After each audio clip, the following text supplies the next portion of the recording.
kita tengok yang pertama dulu. Zaim macam serius gila. Ni bukan exam tau. Risau. Dia trauma. Dia trauma dulu. Tu episod ke berapa Itu episod awal. Empat. Sebab masa tu dia Gen Z pertama datang. Yelah. Terus kena rentung kena bakau. Episod kedua Iswadi, lepas tu Faizal Rahman, lepas tu terus dia. Dan time tu tak ada format. Tak ada format. Memang YB berentak dengan dia. Okay. Alright. Ni bukan exam Okay. Baik. Kita tengok yang pertama. Kita ada penjual nasi ayam RM26. Ini viral baru-baru ini. Ni kat mana ni dia jual RM26? Ini dia jual dari rumah dia lah. Yelah rumah dia kat mana? Saya tak sure rumah dia kat mana. Tapi saya perasan TikTok dia open order lah. Macam siapa nak boleh order and then dia macam Dia deliver. Tapi orang kenal lah siapa dia? Tak kenal siapa ni Salah ke kalau aku tak kenal? Tak apa. Takut rasa macam ketinggalan zaman. Farhan kenal lah selaku bangsa bubble, tapi tak kaitan. Why? Bangsa bubble. Tapi dia tak kau tak pernah ada kena-mengena dengan bangsa You were the one who gave me that. Dia mana ada pernah kena-mengena Dia tak pernah duduk bangsa. Tak ada trace bangsa langsung. Ya. Saya Melawati boy. Dia Melawati. Siapa ni? Ini Mak Nilofa. Tapi tak apalah, bukan itu isunya kan. Isunya jual RM26 ni. So maksudnya jual daripada KL lah. Ya, jual daripada KL.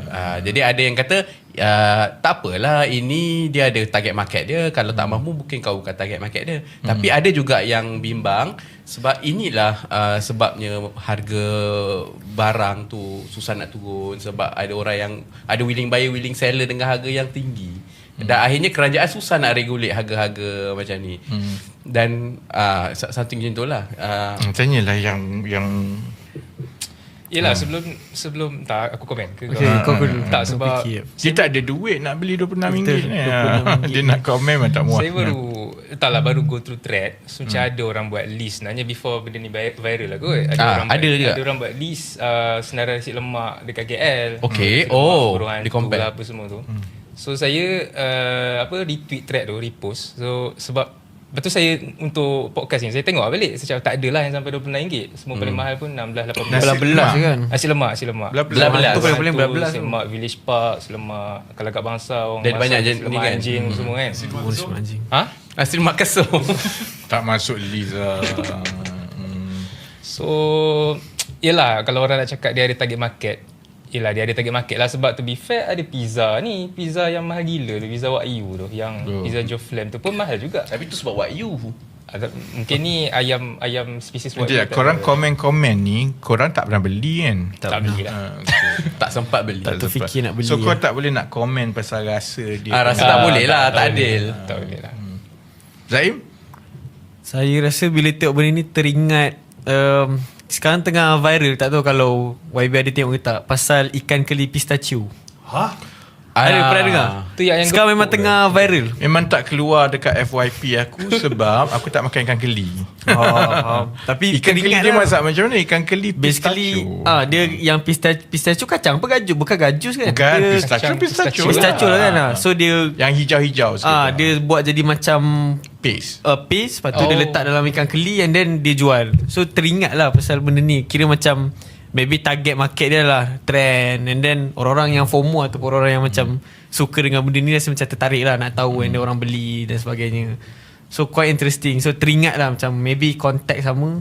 Cuba tak tahulah dia dia punya improvement tu apa. Kalau macam pistachio lah. Bosan lah dia orang komen beria. Aku dah korang komen macam Chef Wan tengah komen masakan. Padahal aku tak makan pula gini. YB saya teringat dulu YB punya PC lah. Awal-awal indeks harga pengguna Okay. Yang yelah benda tu agak kontroversial, tapi kalau faham konteks faham lah. Maksudnya bila benda tu dijual mahal, pengguna ada peranan lah. Contohnya yang tapi ayat YB sebut tu, kalau sepatutnya kalau normal economy lah kan, dia ada supply and demand curve kan, elastik ke tak elastik. Maksudnya sepatutnya in a normal supply demand, kalau demand tu tinggi, maka harga tu naik lah. Kalau demand tu rendah, harga dia turun lah. That's what you mean. Ya betul. Dan mungkin berkaitan dengan yang ini juga, sebab dulu YB pernah kata, yalah by right kalau harga ayam tu mahal, kita tak beli ayam. Tapi maksudnya so sebab economically lah, kecuali ada substitute. So dalam konteks ni boleh kita kata benda yang sama ke? Maksudnya pengguna pun ada peranan. tapi ni segmen beria. Yang kau nak buat jadi kelas ekonomi ni sebab apa? Sebab minggu lepas saya kan ada sama sejam.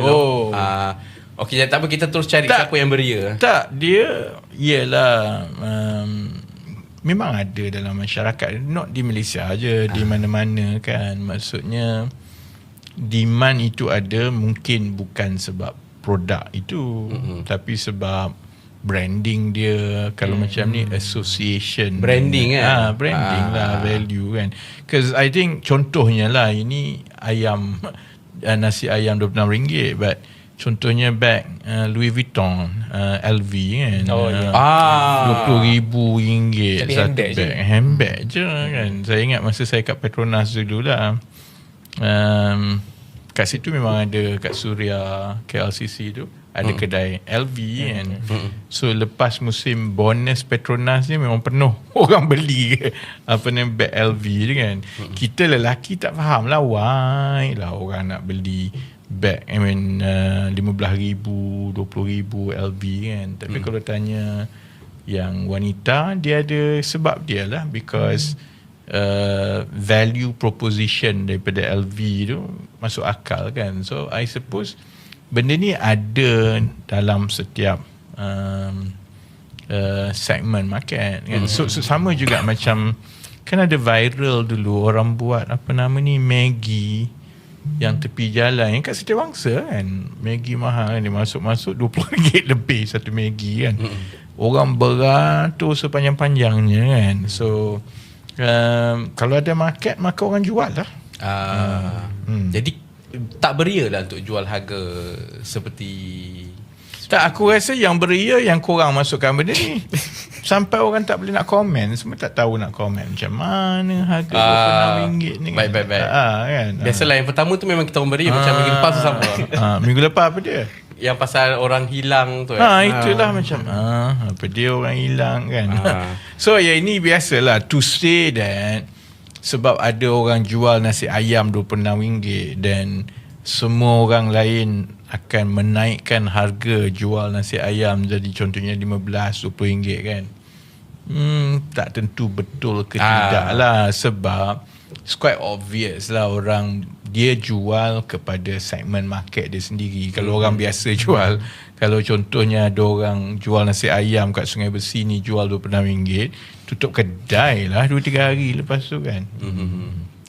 Cuma memang aku rasa lah, selalunya yang beria pun orang kita juga yang beratur, yang kadang-kadang kalau tengok dekat foodie tu kan, ada yang makanan viral yang orang sanggup beratur sepanjang-panjangnya kan. Yang itu beria lah, tapi that's our culture.